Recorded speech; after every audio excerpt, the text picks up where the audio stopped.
And the more we produce energy in Canada that is clean and efficient for all Canadians, that the more efficient and clean energy we'll have for the whole world and less from China. The honour member for Saanich Gulf Islands. Merci, Madame la Présidente. Thank you very much, Madam Speaker. For my colleague, he asked questions about the climate crisis, and what he has said was true. It's not just a domestic problem or a problem in China, but it's not true to say that we have here in Canada clean fossil fuels. This doesn't exist. We have a crisis and only 3 years to reduce greenhouse gases globally. And that is why I would like to ask him if he has a response with respect to the IPCC. The honourable member for, if she is preparing for questions and comments, she should raise her microphone a bit. It's too close to her mouth and it's hard to interpret. The honourable member for Louis Saint Laurent. Quick answer, please. Thank you, Madam Speaker. I'd like to thank my colleague from the Green Party. I always forget the names of writings, but I'd like to thank her for asking her question. Canada is a model with respect to the production of energy. And as long as we need oil and gas, I'll always be the biggest supporter of our Canadian energy sector. I'd rather buy from Canada than sending billions of dollars to Saudi Arabia or Texas. We have a point of order. The honour for Scarborough-Guildwood. Yeah, I just wanted to clarify that I completely agree with my honourable colleague. I was trying to elicit from him the distinction. That is not a point of order. That's a point of clarification, and I'm sorry, I'm not going to allow the back and forth on this. I do agree. Resuming debate, the honourable member for Sherwood Park for Saskatchewan. Thank you, Madam Speaker. I am so pleased that our party is once again pursuing the resumption of the work of the Special Committee on Canada-China Relations. This is a committee that was initially created in December of 2020 through a motion put forward by then Foreign Affairs Shadow Minister, the member for Durham. And I want to recognize his leadership in bringing this initial motion forward. That member said at the time about the need for a special committee on Canada-China relations that this is the most fundamental foreign policy relationship Canada will face in a generation. We do not need a 3-day study at a standing committee. We need a specialized multidisciplinary committee. Now, since its creation, this committee has done critical and relevant work. As one indication, while most parliamentary committees barely get mentioned in the press, this special committee broke news stories at virtually every single public hearing. Its work fed a public hunger to understand the challenges facing Canada in this context and to propose concrete solutions. And its work was covered and discussed not just here in Canada, but around the world. I have met with legislators in the US, the UK, France, Germany, Australia, New Zealand, Japan, India, Lithuania, and many other countries who were deeply interested in the work of and the information uncovered by the Special Committee on Canada-China Relations. Now, the committee has had partisan moments and unifying moments. My honourable friends on the committee will remember that there were times when we heckled each other because we disagreed about the appropriate courtesy owed to a witness. And there were also times when we cried together over systemic sexual violence targeting victims of the Chinese Communist Party in East Turkestan. But regardless of these variations, it is beyond dispute that the committee was working. It was driving public awareness and policy towards solutions that had not previously been on the Canadian or even on the global political agenda. It unanimously endorsed Magnitsky sanctions for those involved in human rights abuses in Hong Kong. It unanimously endorsed the middle way approach for Tibet. It unanimously ordered the production of documents related to the Winnipeg lab affair. It played a key role in furthering discussion about the Uyghur genocide, which led to this parliament being the first in the world to recognize the Uyghur genocide. It highlighted the arbitrary detention of Canadians, including the ongoing detention of Hussein Chalil. And it exposed the ongoing reality of Chinese Communist Party interference in Canadian domestic affairs. Whether agreeing or disagreeing, it must be acknowledged that what came out of this committee on Magnitsky sanctions, on Hong Kong, on Tibet, on Uyghurs, on the Winnipeg lab affair, on many other points, what came out of this committee were defining points of conversation that shaped the life of the 43rd Parliament. It was sometimes messy and it wasn't always easy, but the Special Committee on Canada-China Relations clearly got results. And the committee got results in spite of the fact that it had its work repeatedly interrupted by the government. The committee was suspended during the early months of the pandemic, even though all opposition parties wanted it to continue. It was shut down through prorogation, and it was dissolved prematurely with the election. Altogether, given interruptions, the committee only got in about a year's worth of work. While it presented multiple reports and advanced key recommendations, the committee was not able to complete its agenda and many critical items remained unexplored. This special committee deserved an opportunity to at least bring its work to a fruitful conclusion, to bring forward recommendations out of its study on national security, to study strategic dependency and trade, to engage further on threats to Taiwan and on various other human rights issues, and to speak to Canada's overall policy framework for principled engagement with China and broader engagement with the Indo-Pacific region. As a result of the committee's diligent work, I believe that the CCP, which actively seeks to advance its interests here in Canada, has clearly identified the fact that it does not want this committee to get back to work. And it is doing so shamefully by trying to suggest that criticism of the CCP and even of CCP interference in Canada is somehow an attack on the Chinese people. Those slanders were repeated today on multiple occasions by some Liberal MPs. As I've said repeatedly, the opposite is true. The Chinese Communist Party in its early years was explicit about trying to annihilate China's ancient and beautiful civilization. Today, the CCP is more subtle in seeking to co-opt the symbology of China's history and historical ideals as tools to serve Marxist materialism. But Marxism is not China, and China is not Marxism. As I told the House 2 years ago, we must advance a decoupling of these ideas, a recognition that Marxism's dehumanizing materialism is deeply alien to China's rich and ancient traditions of personal responsibility, reverence for beauty, continuity with the past, and respect for the non-material aspects of life. It is no contradiction, and in fact, it is quite a natural combination to love China and hate communism. The CCP wants this committee gone, Madam Speaker, and yet here we are. And I want to recognize the hard work and the courage of the Leader of the Opposition, the member for Portage-Lisgar, and particularly to salute the work of the member for Wellington-Halton Hills, who has steadfastly worked to bring about the return of this committee. The member for Wellington-Halton Hills is the only member of this House to be personally named in Chinese government sanctions, which he has rightly recognized as a badge of honor. But Madam Speaker, as much as I would have liked for the work of this committee to continue uninterrupted, even last summer and last fall, it's important to use this opportunity to take note of what is happening right now and what has changed since the work of this committee was aborted just under a year ago. The global context has obviously shifted significantly. In the early months of this committee's existence, public attention was very much focused on the actions of the Chinese government because of the COVID-19 pandemic, because of the fact that the world was faced with immense disruption as a result of a pandemic that began in China and was covered up for a long time by the Chinese Communist Party. Even in the midst of that pandemic, many nations and many international organizations were unwilling to talk about the fact that a novel coronavirus emerged in the same region where gain-of-function experiments were performed on coronaviruses and where authorities did everything that they could to hide the outbreak until it was too late. Although our initial motion was proposed and passed before the pandemic, its work aligned with broader public discussion, though discussion ignored and dismissed by many elites, about the way that dangerous experimentation and the suppression of dissent may have created the environment in which a pandemic could start and spread. Now, for those who thought that China's basic dictatorship offered a model for more efficient and effective administration and management, the COVID-19 pandemic powerfully demonstrates the opposite.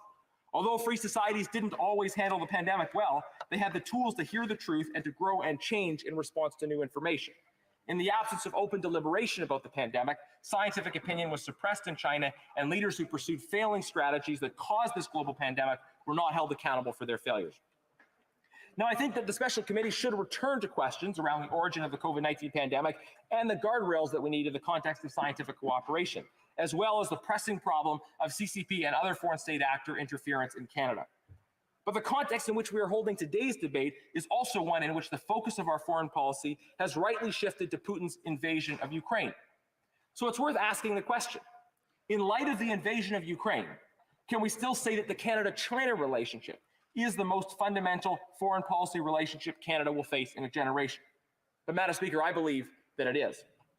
To start with, the invasion of Ukraine reminds us of past acts of violence by the CCP and future acts of violence no doubt being contemplated. The military and rhetorical attack on Ukraine's separate existence reminded many of the invasion of Tibet more than 60 years ago. The attacks on linguistic and religious freedom that we have seen in Russian-occupied Ukraine since 2014 mirror escalating attacks on linguistic and religious freedom that we are seeing in Tibet. The invasion of Ukraine could also establish a precedent whereby revisionist powers ignore hard-won norms of international law and instead try to violently control their determined sphere of influence. Ongoing Chinese state aggression in the South China Sea and threats to Taiwan demonstrate that Russia is not the only revisionist power seeking to extend itself beyond its borders in violation of international law. Now, what is happening in Ukraine also demonstrates a profound failure of deterrence. Although the world has responded to the invasion of Ukraine, we failed to sufficiently demonstrate in advance what the costs of that invasion would be for Russia. We need to make sure that we don't repeat this failure of deterrence in the case of Taiwan. Following the breakup of the Soviet Union, Russia signed on to the Budapest Memorandum guaranteeing the territorial integrity of Ukraine in exchange for Ukraine's relinquishment of its nuclear weapons. Prior to the handover of Hong Kong to China, the Chinese government committed to a one country, two systems framework, which was supposed to guarantee, as a matter of international law, the protection of Hong Kong's unique status. Both the Putin and the Xi regimes have shown flagrant disregard then for their own past commitments. This dishonesty in their dealings needs to be recognized for our own security and our own protection. And I note as well that while we have taken RT off the airwaves, Chinese state-controlled media continue to push disinformation, including disinformation about Ukraine. Now, there are, of course, many important differences between Russia and China. Notably, China is a much more important global player than Russia. It has a much larger economy. It has more institutional capacity, and it likely has a much more capable military. We also do not have the same developed structures of strategic cooperation among like-minded nations in the Indo-Pacific region as we do in Europe with NATO. So in a scenario of potential further escalation of conflict with the predominant authoritarian power in the Indo-Pacific and in the world, we face a potentially larger threat, and we are potentially less ready to respond compared to the situation in Europe. So this should underscore that what is happening in Ukraine should lead to deepening of our commitment to engaging in the vital conversation around our position in the Indo-Pacific and our response to the growing power and aggressive potential of the Chinese state. So, Madam Speaker, in light of all of these challenges, I look forward to engaging with colleagues and getting back to work at the Special Committee on Canada-China Relations as soon as possible. Member Scarborough-Guildwood. Thank you, Madam Speaker, and thank the honourable member for his speech. The Russian economy, I just want to pick up on one of those latter points, which was the Russian economy is largely oil and gas. And that's it. It's an unimportant economy. It's about the same size as Canada's, with a population of 145 million people. The Chinese economy, on the other hand, is a very integrated economy, integrated into the world system, and very much more dependent upon various trade routes and various supply chains. So, in his view, is the threat of conflict greater with China or greater with Russia? Member Sherwood Park, Fort Saskatchewan. Thank you, Madam Speaker. I think there are some similarities, but there are also some important differences. What we've seen in the case of the response to the Russian invasion is that by working together, the community of democratic nations can inflict serious economic consequences through sanctions. And in the case of Russia, we believe on this side of the House that there's still more work to do. It's important to point out, I think, that a similar toolkit, while potentially could be used in response to an active aggression against Taiwan, it would be much more difficult to do so against a relatively much larger and more integrated economy. And if we were ever to get into that situation, I would advocate that we do what was necessary to deter that aggression, Madam Speaker, of course. But the goal here should be deterrence. The goal should be to recognize that there was a failure of deterrence in the context of Russia and Ukraine. And we need to do better in the case of possible aggression against Taiwan to be clear about deterring that aggression, about what the consequences would be. This is why this committee is necessary, to dig into those critical issues at such a critical time. The honourable member from Nanaimo, Ladysmith. Thank you, Madam Speaker, and thank you to the member. Could the member expand on what issues they'd like to see addressed at this committee? For example, the safety of Canadians in China, human rights concerns for the Uyghur population, or forced labor and its impacts on our supply chain? Thank you. Sherwood Park, Fort Saskatchewan.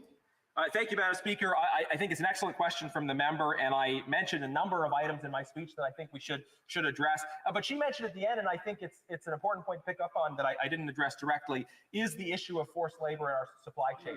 That the government has been behind on action on this, that I think we could be doing more to collaborate with other countries. There are other countries that have stronger regimes in place. Personally, I'm very supportive of something like the bipartisan Uyghur Forced Labor Prevention Act that's been passed in the United States, which seeks to designate the area of East Turkestan, and perhaps we could envision a framework where regions could be specifically designated of particular concern where there's high levels of slave labor.